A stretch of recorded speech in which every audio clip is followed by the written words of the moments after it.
అంటే ముఖ్యంగా మన ఒక ఆర్గనైజేషన్ చేయడము లేకపోతే ఇండివిజువల్ చేయడం అని కాదు. Irrespective of any sub caste and other things Brahmins అందరూ కూడా ఇండివిజువల్గా ఒక టీమ్ లాగా మనం థింక్ చేస్తే మాత్రం మనంత స్ట్రెంగ్త్ ఇంకెవరికి ఉండదు. ఎందుకంటే that is the main strength మనకి. ది థాట్ ప్రాసెస్ కానీ వాల్యూస్ కానీ ఎథిక్స్ కానీ ఒక సమాజాన్ని మనం పైకి తీసుకురావాలంటే ఎట్లా సిస్టమ్ ఉండాలని కానీ అసలు brain behind everything is only మన బ్రాహ్మిన్ ఒక కమ్యూనిటీ. దాన్ని నిజంగా మనం కాపాడుకుని అండ్ డెఫినెట్లీ నీడీ పర్సన్స్కి ముఖ్యంగా మనం చేయాల్సిన చేయూత చేయడం అనేది చాలా important.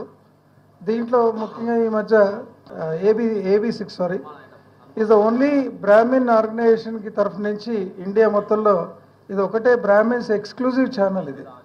I think we should appreciate Srikanth garu and see that we all support him to bring out real stories. Temple పూజారి ఇంటికి వెళ్ళారు, చాలా దీనమైన పరిస్థితిలో ఉన్నారు.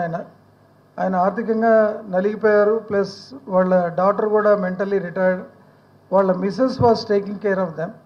సో దాన్ని చూసి AB6 ఆయన really motivated every Brahmin. The particular resident stays in Malkajgiri. So ఇటువంటివి చాలామంది ఉంటారు.